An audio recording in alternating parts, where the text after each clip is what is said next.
Welcome back, everyone, to our virtual book launch party. Grams and me, always together, never apart.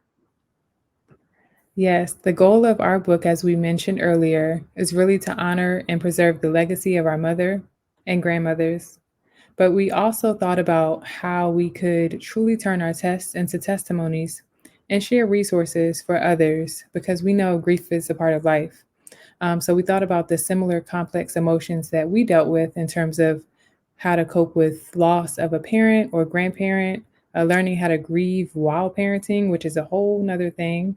Also, learning how to teach your little ones about their grandparents because maybe they were too young to remember, and so on. And so that's why we're excited to share that we're also working on a Grams and Me Always Together, Never Apart workbook to serve as a companion guide and resource to our children's book. And so, with this new workbook, we of course wanted to join forces with someone who is an expert in this field. So, please join me in welcoming the co author of our workbook, licensed clinical social worker, Dr. Sharika Elliott. Please Yeah. welcome her to the virtual stage. Woo! Hi, everyone. Hello, hello. Hey, how you doing? Thank you for having me. Thank you. And also, she is family, right? Yes. Yes, my first cousin. So I'm so excited to have her on here. Hey, cousin. Hey, This is a family project, a near and dear family project because we actually, have gone through similar, life situations that have made this workbook even more meaningful and we'll be able to really share our experiences, right, with yes. this. Definitely, Yeah. definitely. Yep. Yep. So I am going to move to behind the scenes and I'll let you guys um, take it from here, right? Yes, yes. With the introduction. So, Yeah.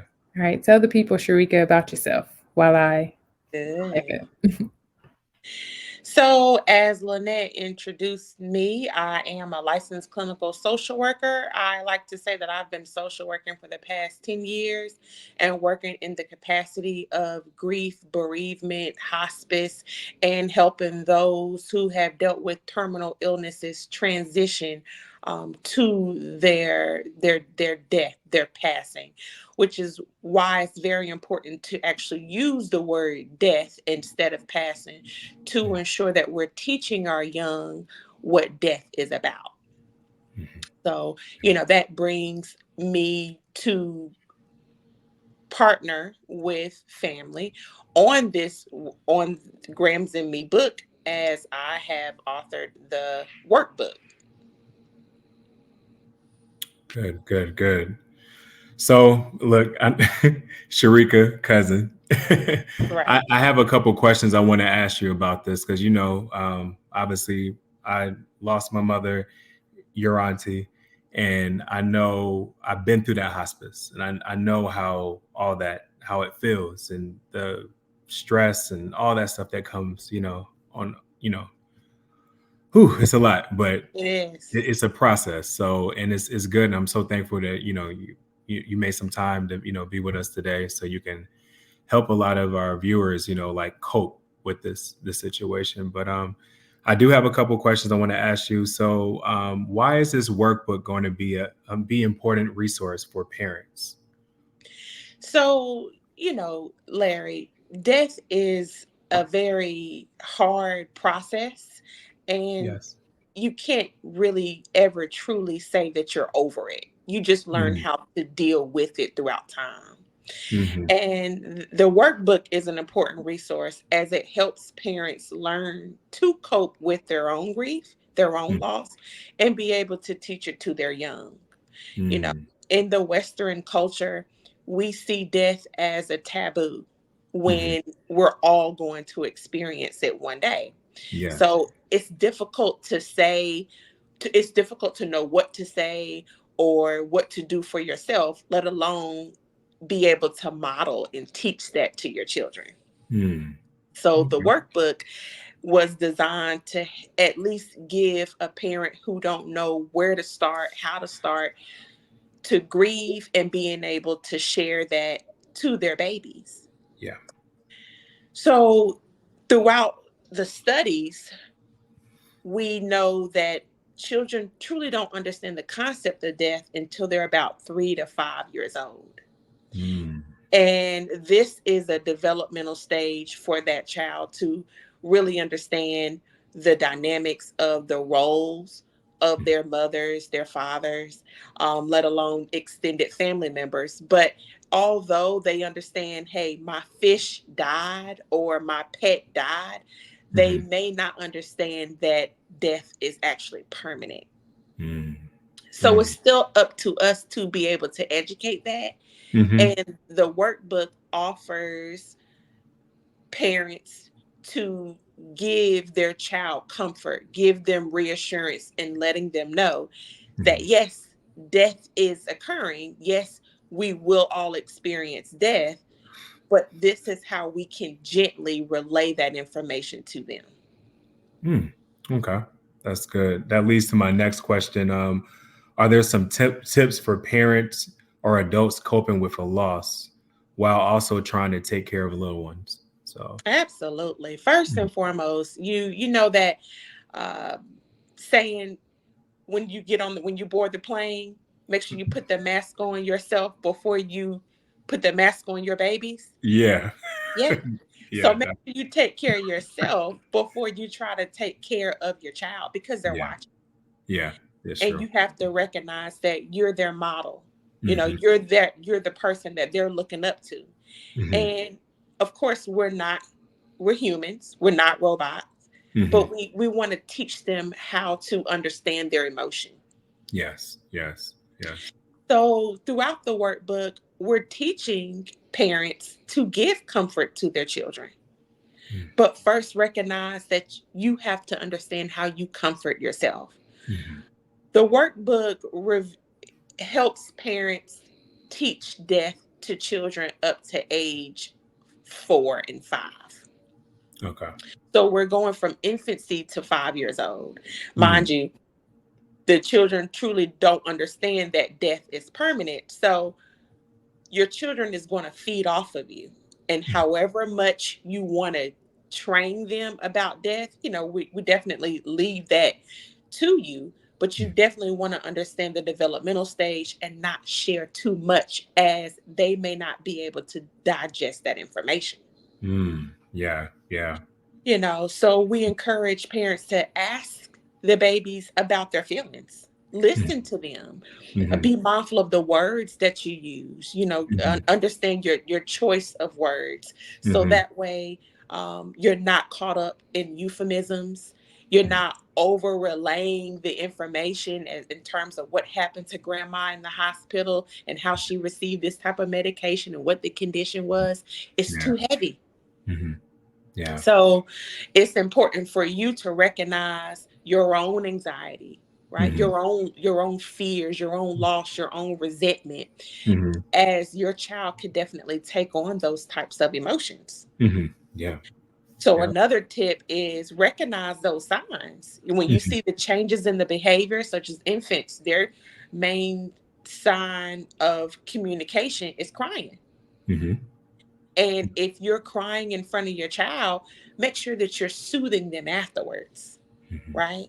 So Yeah. you're also teaching them how to soothe by shushing, rocking, playing noise, Hmm. white noise, brown noise, is the new term.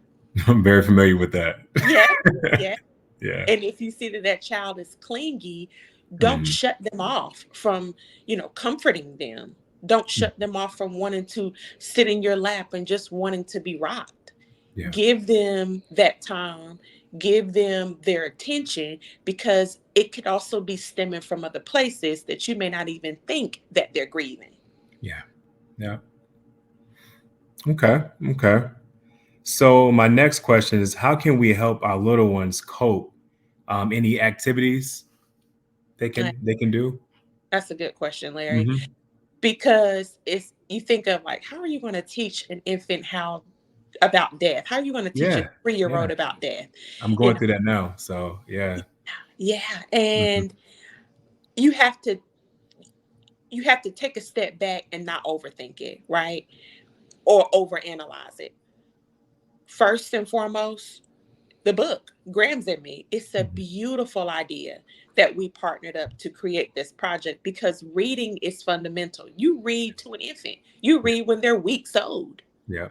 Yeah. So when you're setting when you're setting that concept in their mind, then you're also introducing concepts about death, about Mhm. faith, about Mhm. spirituality, about Mhm. afterlife.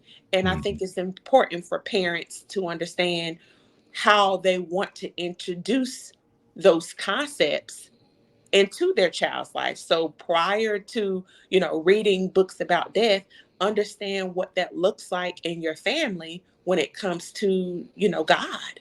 Mhm. Yeah. Yes. Yes. Yeah. Another activity I would say is create some poems, right? Mm. Sing songs Mhm. that that you're familiar with when it comes to your loved one, in which they sung, you Mhm. know. Making sure that you're looking at photos of their loved one who's passed or who died Mhm. through that photo album that you perhaps created with them, Okay. and being sure that you're taking pictures, if you were able to, taking pictures of your child with their with their loved one. Mm. Okay. And so whenever they're looking through that photo album, they can see, oh, look at me. I was a baby with grandma. Although they never met grandma, they can see the picture was a moment in time that was captured where they did. They just didn't know it yet. Oh, okay. Yeah, I can see that. Okay. So, those are a few little tips, few little activities that I'm willing to share. And as you know, more is featured in that workbook.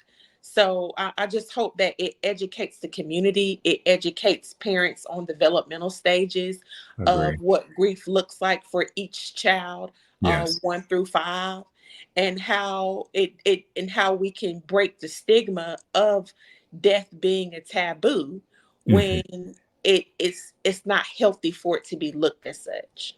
Yes. Yes. So I guess my final question will be, where can people find more of your work or connect with you? So I have a website titled hopehappyheal.com. HOPEHAPPYHEAL.com. I have a mental health practice that I run virtually, which is called Hope Happy Heal LLC. So Awesome. anyone who is interested in receiving support can definitely reach out, as I have another consultant who I work with who also sees clients we that range with diagnosis of depression, anxiety, grief. If they suffer from any eating disorders or childhood trauma issues, you name it, we definitely will support. And with that, I can also be reached at 202-810-1702, which is my business line. So we're easily accessible. And first and foremost, just reaching out to us via the website and dropping a follow up message on the website is most helpful. Awesome. Awesome. Thank you, Sharika. Thank you for having me, Larry.